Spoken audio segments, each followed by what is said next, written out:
Hey, it's Joe Amoya, founder and creator of GPSforlove.com. I recently received a question, and it's a question I receive all the time, so I decided to create a video for it. And that question is, Joe, should a guy pay on a first date? Well, I'm not here to tell anybody what to do or how to do it, but I'm just going to give you my perspective. I absolutely think a guy should pay on the first date. Why?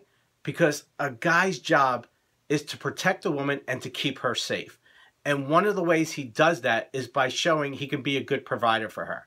Now, I'm not saying the guy's got to make $1 million and, he's got to do it all financially. But if on the very first date, the guy can't show a woman that he's got the potential to be a man, then you know what? That's a guy that a woman should be scared about. If he's saying, well, this is, the new millennium and, you should pay your way. Well, you know what? He's showing you right up front that he's not a team player and he's not willing to take the role of being a man. Whether we like it or not, there are roles that men and women play in relationships.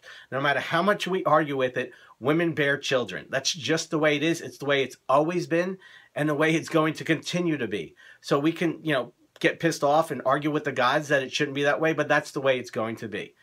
And part of a healthy relationship is for a man to be in his masculine energy. Is to be the provider, to be the caveman, to take care of his woman, to provide for her, to nourish her, to be her rock.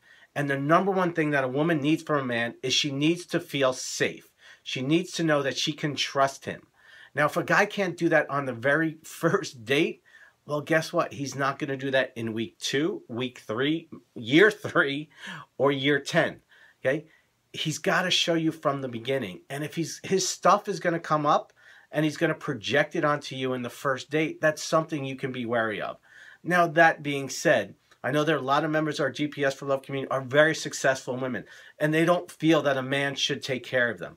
This isn't about a man and the right to take care of a woman. It's about a man expressing his true, authentic, masculine nature. Not as a demand that if I do this for you, then you owe me, because it's not what that's about. It's about a man saying, it's my job as a man to be there for you, to provide for you, to take care of you. And this is just one of the ways that I like to do that. Because here's the thing. For us men, what makes us feel good about ourselves is knowing that we can do for our women, knowing that we can take care of them, because that's what really helps us to feel like men. There's all the Disney myth where a woman likes to be saved and wants her Prince Charming. Well, believe it or not, now a lot of guys won't admit this, but we like to be the knight in shining armor. We love it when our women say, thank you. I so appreciate you for being the man that you are. So when a guy steps up from the beginning and shows you that he's willing to be a man, it's a great sign. Now, of course, you always have to watch his behavior after that. Is he showing you that he's being a man, or is he showing you that, by paying for you, he expects something? Because again, those boys will be pretty transparent. So I'd love to hear from you. I'd love to hear your feedback. What's your take on this? Do you want a guy to pay for you? Do you expect a guy to pay for you? Do you have trouble if a guy pays for you? Do you expect him to go Dutch? Again, there's no right or wrong. It's simply a matter of what you feel. I'm just trying to give you a perspective of how a healthy and great relationship works. Do with it what you may. But I'd love to hear your feedback. So if you have any questions, comments, or feedback on this, it's a pretty controversial topic, please feel free to put them in the box below. I'll see you next time. Much love.